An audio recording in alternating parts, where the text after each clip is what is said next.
The story begins as the main character explains once a corporate slave grinding away 78 hours a week for a small-time company, he was now reborn as a noble in a fantasy world. He describes it as sounding like a good deal, and indeed, it was. The scene shifts to show him holding a book upside down, trying to read, muttering in confusion at what it says. He wonders why the words make no sense and questions why he didn't get a free translation patch after being isekai'd. His maid, watching patiently, realizes his mistake and gently notes that he is holding the book upside down. The main character continues to explain his situation. To top it all off, his character trait is complete illiteracy. He has no special abilities whatsoever. As he narrates this, one of the maids politely asks if he has finished his meal and offers to assist him with his bath before he retires. The scene transitions to the bath itself. Two maids help the young master bathe, and the main character enjoys every moment of this new life. He internally thinks that this is what true luxury feels like, a beautiful maid feeding him and another helping him with his bath. Apart from having no clue where exactly he is, everything seems perfect. One maid reminds him that since the other young masters will be returning tomorrow, he should retire early for the night. Hearing this, he becomes curious about who those young masters are. The maid responds, referring to young master Leo and young master Antonio. Another maid adds that they belong to the prestigious Padillo family. The main character's thoughts freeze for a moment as he recognizes the name. The mention of the Padillo family feels ominously familiar. His mind races, and suddenly he pushes his face into the bathwater in shock. The two maids nearby panic and look terrified as bubbles rise from the water. He realizes something dreadful. He might be in psychedelia. The scene transitions as he narrates about Psycheia, the world he once knew so well. He recalls how back when he was a corporate slave, carving out small bits of time to enjoy games. Psycheia was a turn-based RPG he often played. No matter which route the player chose, the moment the five great sins appeared, wrath, greed, obsession, sloth, and pride, the kingdom, the nobles, and the cities would all begin their descent into ruin. Among them all, the Patio county stood out the most. Within that family were the infamous sons, Leo Patio, the king of debauchery, Antonio Patio, the king of drugs. They were known as scoundrel nobles, appearing only in a side quest before the main plot began. The story then shifts to the moment when the main character first arrived in this world. He remembers the instant vividly and realized that he knew this place from before. The game's rules resurface in his mind, reminding him of the side quest titled Investigate Patio County of the Asteria Kingdom, used to provide a massive amount of experience points in the game. Finally, the revelation dawns on him. In this world, his new identity is none other than Alan Patio, the third son of the Patio family, and one of the minor villains of the story. Alan is seen lying on his bed, tears streaming down his face, as he thinks to himself that he would rather be a corporate slave working 78 hours a week. He desperately wishes to be sent back. The lavish lifestyle around him feels meaningless when he knows he will be dead in 10 years. The thought consumes him. He feels this misery is even worse than when his pay had been withheld for 6 months. His chest tightens with despair. He wonders how he can be a transmigrator without a single special perk. Muttering to himself, he laments that the main characters in other stories always receive all sorts of cheats. Then, suddenly, a realization strikes him. A special perk. That's right. Knowing the events of the game 10 years from now is the same as knowing the future itself. He quickly sits up from his bed, determination replacing his sorrow. If he knows the future, then he only needs to eliminate the causes of destruction ahead of time. To secure a peaceful life as a noble, he resolves to perform the 5 great sins. He convinces himself that since they are still just children, it should be possible to change their fates, even though he himself is completely powerless. Time moves forward, and 2 months later, the scene shifts. Alan's personal knight, Evan, appears before him. Evan reports that he has rescued the orphans from the Eastern Orphanage, which had actually been a human experimentation site. Among them, he has entrusted the operation of the orphanage to a girl named Utia. He affirms his judgment was correct, praising her capability. Alan acknowledges him calmly. Evan hesitates for a moment, asking if that was meant as a compliment, since his lord's expression never seems to change. Alan admits that was true, then gives a desperate smile and tells Evan he is counting on him. The rare smile makes Evan uneasy, as he mutters that he is not sure he will ever get used to that expression. As Evan thinks to himself, he remembers how his old face had once been so expressive. Meanwhile, Alan glances at his reflection in the mirror, stretching his facial muscles, thinking how it feels like the soul has not properly attached to the body's expressions. Evan exhales and thanks him once again for the compliment. Alan then explains to himself that in a game like Psychedelia, where betrayal is the norm, Evan is a rare gem of a supporting character who remains loyal until the end. That is why he hired him immediately the moment he found him. Evan soon brings up another matter, reminding Alan that the recent raid had them for the purpose of rescuing the girl named Utia. Alan confirms that. Evan remarks that he can understand why Alan placed his trust in her. Even after his long years as a mercenary, that child is anything but ordinary. She is so powerful that he cannot understand why she remained obediently imprisoned.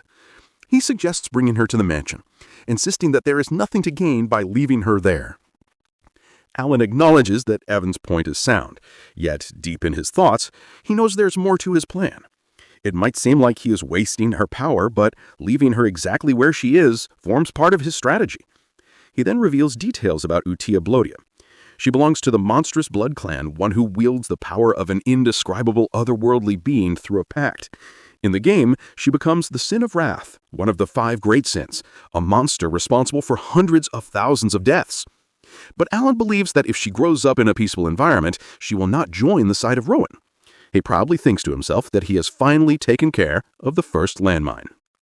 The reason he left her there is to roughly assess her state and potential. With a cold and serious expression, he clears his throat and says that something like that is the case, though he notes that the time is not yet right. Evan is startled by the statement, repeating his words nervously. Alan then instructs him to make sure nothing about this operation leaks out and to ensure that the orphans receive generous support. Evan nods and confirms that he understands.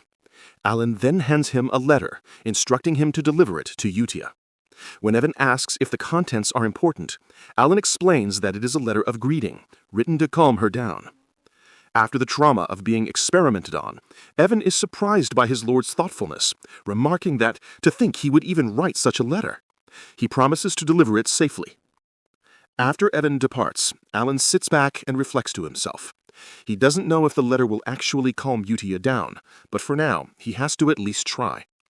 Hidden within the greeting is a true message, an explanation he had heard dozens of times during his repeated playthroughs.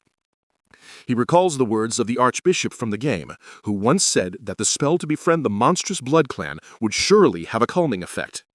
The memory replays vividly in his mind.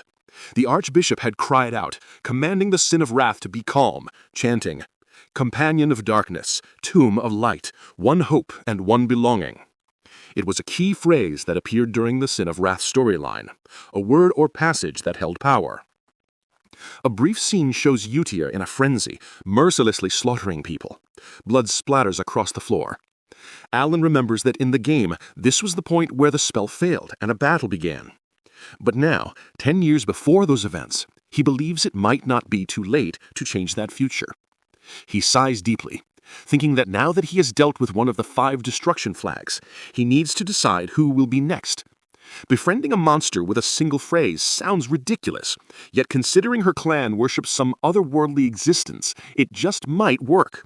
The minds of those who dwell in fanaticism are beyond comprehension. The story then moves to Utia, who is seen reading Alan's letter. Evan stands nearby, tense and sweating. He can still sense the overwhelming demonic energy radiating from her. She appears strange, utterly devoid of emotion. Her eyes glow with a deathly glare as she notes that the one who sent the letter is Lord Alan. She wonders aloud why he has not summoned her to his side. Evan freezes in shock, his body trembling. He can barely speak, terrified as he realizes that visualizing demonic energy is only possible for those who've reached the master level. He stammers out that his lord had said the time was not yet right, repeating it nervously to appease her. Utia lowers her gaze slightly, accepting his words with a cold calmness. The camera focuses on the letter, revealing its closing words. "Keep this in mind. Companion of darkness, tomb of light, one hope and one belonging."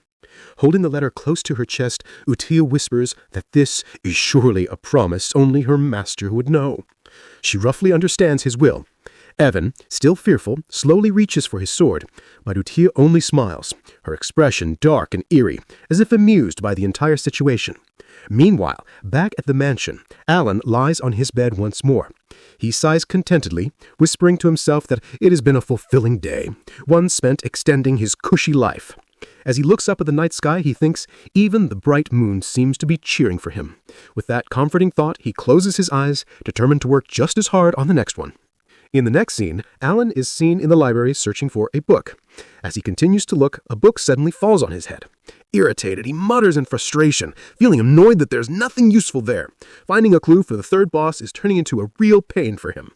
At that moment, Evan approaches and informs him that they have successfully rescued the second child he had spoken of earlier. Hearing this, Alan acknowledges it with mild interest, asking if Evan had been kind to them, perhaps extra gentle. Evan confirms it confidently, explaining that after rescuing them from the illegal slave market, they had treated the child well. Then, the second son of the Count, Antonio Patio, enters the room and notices Alan.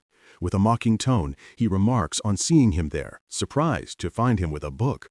He strikes Alan's head with his elbow, calling him an illiterate fool, and taunting that he had heard Alan has been learning to read lately. He demands a response, reminding him that his elder brother is speaking. Alan, filled with silent anger, thinks to himself how much of a pain Antonio always is, and wonders how the original Alan had ever tolerated him. He longs to fight back, but restrains himself. Controlling his emotions, he bows respectfully before Antonio, stating that it seems his elder brother wishes to use the study, so he will take his leave. Antonio steps on his head and smugly remarks that at least Alan knows his place. Suddenly, a knife is thrown toward Antonio's face, but it narrowly misses, striking the wall instead. The one who threw it is the eldest son of the Count, Leo Patio. Leo, cold and composed, remarks that the insects are causing too much noise. Antonio turns in anger, shouting in shock, but Leo warns him not to provoke him further, saying he does not wish to see blood so early in the day, and orders both of them to leave. Antonio, refusing to back down, grabs Leo by the collar and sneers that perhaps his brother should leave the stench of the rabble outside when entering the study. Leo swiftly raises his knife to Antonio's throat, his voice calm yet threatening, warning him to stop polluting the place with his drugs and get lost immediately.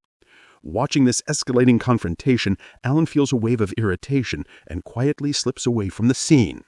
As he walks out, his mind analyzes the situation, recalling that the Patio family in the game had only been minor characters who disappeared early on, yet their influence and power in reality are far greater than he had imagined. He remembers that within this family are two scoundrel brothers fiercely battling for the family seat, one known as the underworld kingpin, the king of debauchery, the other the king of drugs, who runs a vast cartel. Evan soon escorts Alan away from the area, while behind them the two brothers continue their violent quarrel. Alan's thoughts grow clear. If he wants to live a peaceful and comfortable life, he must never provoke them under any circumstance. He decides to live happily as a weak and incompetent, illegitimate child, avoiding all unnecessary conflicts. Alan sinks into a sofa with a sigh. Evan, standing nearby, mentions that the second child they had just rescued isn't exactly ordinary. Watching Alan, Evan wonders silently how someone like him, who seems barely capable of taking care of himself, had managed to uncover secret biological experiments and illegal slave markets just to save children. He can't understand the reason behind it. Alan lies tiredly on the sofa, murmuring that it's all so draining. Evan continues to observe him and comments that his young master is truly peculiar. He points out that Alan is sending the child they had just rescued to an orphanage as well. Alan simply nods in quiet confirmation. As he thinks to himself, Alan reflects on Evan's words that the child isn't ordinary. In truth, she is far more than that. She is a world-ending catastrophe. The child rescued from the illegal slave market of the Callian Kingdom, the central nation in a union of several countries, is none other than Dios Mridaran. After being sold into slavery and passed from one hand to another, suffering endless abuse, she would later become the sin of sloth among the 5 great sins. Eventually, she would annihilate entire kingdoms in the most horrific manner imaginable. That section of the game had once horrified players with its extreme brutality. Despite her title, the sin of sloth had been a diligent monster who repaid any harm done to her many times over. Alan remembers repeatedly warning in the game to treat Evan well. This hardcore gamer before him now has insane potential, a terrifying fate waiting to unfold. While sipping his tea, Alan calmly states that the reason he sent her to an orphanage is simply because the time isn't right. Evan then asks if the letter Alan sent to Lady Utia had been about the second child. Alan replies vaguely that it was something like that, just some friendly everyday chatter. He had mentioned that he had told her he was sending a troubled child and had asked her to take good care of them. Meanwhile, in another place, Dios is standing alone when Utia approaches him. She observes his state and remarks that he is broken. She notices the marks on his body, identifying them as the work of the black goat. With a strange composure, she tells him that the great moon has chosen someone like you and offers congratulations. She urges him to feel the power he has been bestowed with and to unleash what is rightfully his. If he devotes himself entirely to serving her, he can have his revenge. Utia extends her hand in friendship, but from her hand emanates a dark, negative aura that causes Dios great discomfort. Afterward, Utia takes out the letter sent by the second brother. She urges him to read it. She comments that, along with a simple greeting, I suppose I should now send her first reply. The scene shifts back to Alan, who is buried deep in books, flipping through pages in frustration, muttering that he still can't find where the third boss is. His patience is wearing thin. Suddenly, Evan comes rushing in, visibly panicked. He exclaims that there is a huge problem. The second young master, Antonio, the very one who had taunted Alan earlier, is dead. Shocked, Alan freezes for a moment, his eyes wide with disbelief. The thought echoes in his mind, that scoundrel is dead already. Then the scene shifts to Antonio's funeral. Everyone attends, including Alan and Evan, standing among the mourners. The atmosphere is grim. Yet the Count, Antonio's father, arrives in an appalling state, high on drugs, flanked by two beautiful women dressed provocatively on either side of him. The two women cling to the Count affectionately, one of them running her hands along his arm, complains in a bored tone, asking when this will finally end, saying she is tired and impatient to return to bed. The other woman adds that she is hungry. Watching this disturbing display, Alan feels disgust rising inside him. He thinks how twisted it is, coming to his own son's funeral high on drugs with women hanging on its arm. He had known the Count was a corrupted man, but this is an entirely new level of dark fantasy depravity. His thoughts drift to Antonio's death. For him to die of suffocation so early is strange. The details of his death are different from what he remembered. In the game, after years of suffering, Leo had finally killed that vermin himself. And in the end, Leo had become the undisputed heir of the Patio family, the new Count Patio. He remembered how Antonio had once wailed dramatically about how much he had suffered to achieve that victory. Yet now, looking at the Count's face, Alan can see that his father wears a "what a windfall" expression, as if he had gained something rather than lost. Alan notices that grin and immediately concludes that the culprit behind Antonio's death is either Leo or one of Leo's cronies. Still, he reminds himself of his goal. All he needs to focus on is dealing with the 5 great sins. A year passes after Antonio's death. With the issue of succession resolved and Leo taking over the family's drug business, the Patio household gradually grows more peaceful. During that time, Alan's correspondence with Utia continues regularly, and the two become pen pals. Evan are seen sitting together, eating quietly. Alan thinks to himself that steadily building this rapport with Utia will certainly prove useful in the future. Soon after, he opens a letter and begins to read. The letter mentions how Gina is excellent and loves playing, and that the dear child is growing up wonderfully without any issues. Reading the words, Alan smiles, commenting that they sound like such good kids. His eyes then fall on another line. The list of sponsors for the orphanage has grown again. He finds it strange that such a small orphanage keeps receiving more and more sponsors. Evan, noticing his expression, remarks that it is unusual, but still a good thing. Then he remembers something and mentions that they have received information about the matter Alan has been searching for so intently. Evan explains that the Information Guild has found a clue. Hearing this, Alan expresses relief, realizing that it must be related to the third boss. Finally, he feels a rush of satisfaction, believing he can soon locate that person. It is a perfectly peaceful and idyllic evening, the calm before another storm. Meanwhile, in another part of the kingdom, at a drug distribution hub known as Marikavuk, 2 members of the organization enter the area. As they walk inside, one of them remarks that the eldest Patio son is incredibly generous and that the rewards they receive are always amazing. The other replies that their organization has already grown to several hundred members strong and that their future looks even brighter. But when they step further inside, their words freeze. All around them lie corpses, the bodies of their comrades, blood pooling across the floor in every direction. Shock overwhelms them. Then, suddenly, both of their hands begin to move uncontrollably on their own. Their bodies jerk as if possessed. Before they can comprehend what is happening, their hands, guided by an unseen force, thrust knives into their own throats, killing them instantly. It is then revealed that their bodies are being controlled from afar by Deos and Utia. Utia observes the scene with amusement, commenting that she had enjoyed today's puppet show as well. She notes that the list of sponsors to report has grown again. Deos, watching the massacre, questions the meaning behind these actions. He says that he does not feel pity for the victims, as they were wretches who ground up human beings to produce their drugs.